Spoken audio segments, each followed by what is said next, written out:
We're here in Sevilla, in Spain, at an Airbus assembly facility to see something that Indian journalists are seeing for the first time. That is the first C295 aircraft for the Indian Air Force. This aircraft is the first one that's been built by Airbus, a part of 16 such aircraft that are going to be built at this sprawling facility and delivered very soon. This particular aircraft is going to be delivered in just the next few weeks to the Indian Air Force, after which 15 more such aircraft will be built at this precise facility in Sevilla, in Spain, for delivery to the Indian Air Force. I'm walking around the aircraft. It's a first look at C295 number 1 for the Indian Air Force. It's going to be fulfilling a long-standing need that's been felt by the Indian Air Force for over a decade. It was a requirement to replace the old vintage British HS-748 Avro aircraft. I'm walking around the first C295 now, under the tail area of this aircraft.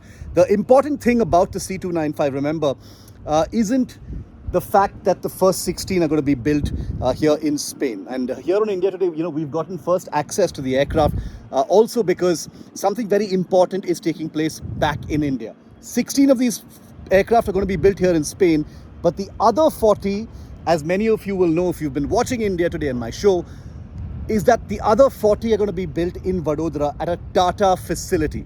These aircraft will have their technology transferred by Airbus to their partner Tata, and then Tata becomes the first Indian private sector company to build military aircraft for the Indian Armed Forces. So this is aircraft number 1, and this very same technology will be transferred to Tata, which will then take that technology, and between Hyderabad and Vadodara, these aircraft will be built, 40 in number at the very least, in Vadodara, and then delivered to the Indian Air Force. Now, the Indian Air Force operates aircraft like the AN-32. The Avros, of course, are being phased out, but these aircraft are going to be fulfilling an extremely crucial need. Remember, the Air Force operates aircraft for many different things, but its transport aircraft are crucial because India is geographically large. We've got all kinds of terrain. This particular aircraft is capable of landing on unprepared surfaces. It's designed for operations of high altitude areas, which is a particularly difficult thing, in aviation because of the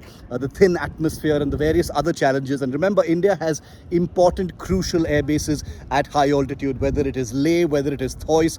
The world's highest military airfield, which is Daulat Beg Oldi, is also in India, and the aircraft of this kind has been proven to be able to operate from such forbidding locations. Now, 56 aircraft of this kind will be built for the Indian Air Force. That number might go up because the Indian Air Force, apart from replacing its old Avros, also has to replace over 100 AN-32 aircraft. And AN-32s, remember, are of Ukrainian origin.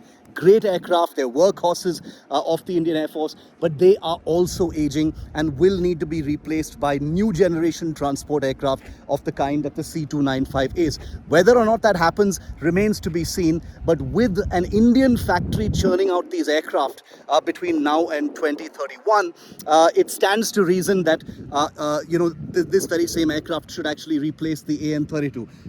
Apart from the Indian Air Force's own requirement, this is a very versatile aircraft in the sense it's not just a transport aircraft. Look at it as a bit of a Swiss Army knife. It depends on what you put into it. You can sling on a maritime radar, it becomes a maritime patrol aircraft, very much like what the Indian Navy and the Indian Coast Guard are looking at. About 15 aircraft in total is what they're looking at. It can be used for land surveillance if you put on the right kind of sensor. The Border Security Force is looking for that kind of capability.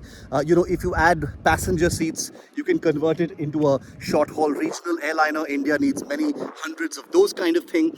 If you add anti-submarine sensors and a torpedo capability, it can become an anti-submarine aircraft. If you put a radar on its back, it can become an airborne early warning platform. So what I mean is, it's very modular. It depends on what you want to do with the aircraft, and it can be used for all these different kinds of purposes. So if you have a production line for the C295 in India, it becomes something very useful for India's different and very disparate needs across different terrain, from maritime surveillance, to being able to carry sensitive loads in the Himalayas, humanitarian relief and rescue, sending oxygen, rescue missions at sea and elsewhere. All of these become very important if you have an aircraft that's capable of not only being altered at short notice for different kinds of missions, but an aircraft that you're building here in India, which basically means you don't need to keep running abroad for spare parts, you don't need to keep running abroad for repairs and maintenance and overhaul and that kind of thing. So it's historic in all kinds of ways because the C295 not only fulfills all these needs but gives India an aircraft manufacturing capability in the private sector which has never been there before. Airbus has had a long relationship with India, but this is for the first time that such an ambitious and landmark project is being executed. 56 of these aircraft being built 100%, almost 100% in India by the end of the entire program.